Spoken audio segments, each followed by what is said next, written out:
Hi, my name is Shridhar. I'm from Houston, Texas.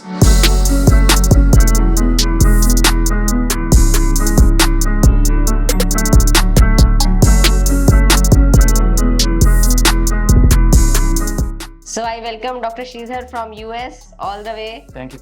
Yeah. So Dr. Shridhar is 36 years old, and his main issue is that his donor density and volume is good, whereas this area, the front, mid, and crown, here the volume is not there. So as soon as he grows the hair long, there is a volume here on the sides and the back, and there is a volume loss.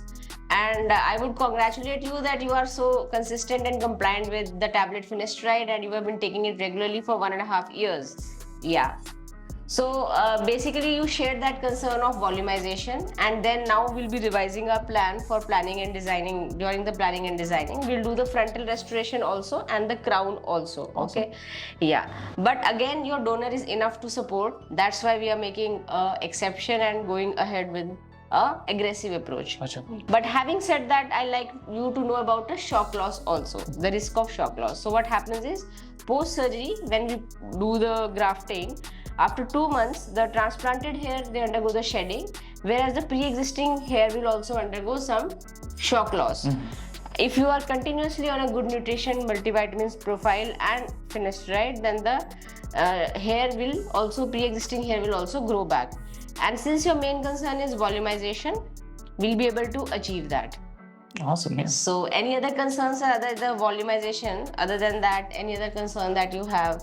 No, I think the plan seems really good, and I appreciate you telling me about the vitamins. I've been exercising actually the last couple of months, so lost a little bit of weight. Right. Hopefully that'll continue. So with the hair growth, Yes. you'll get the rest of the fitness and everything going in too.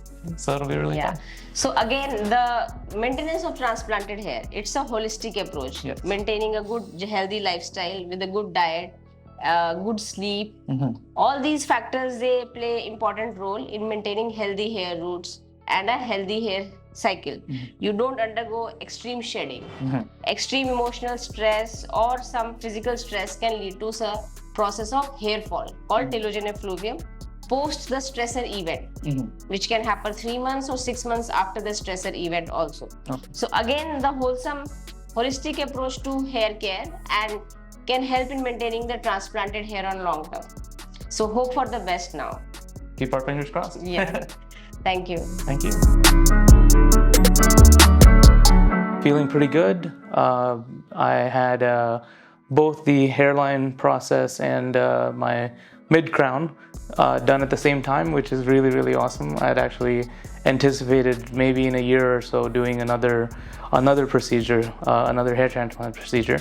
But after speaking with Dr. Bansal yesterday, doing the setup, we thought that it would be possible to do it in one session. So that's really awesome. You know, Dr. Bansal, Dr. Sethi, you guys know they're really awesome. But there are other floating doctors that are here that keep you very comfortable. The techs are very knowledgeable. All the assistants, they do a wonderful job.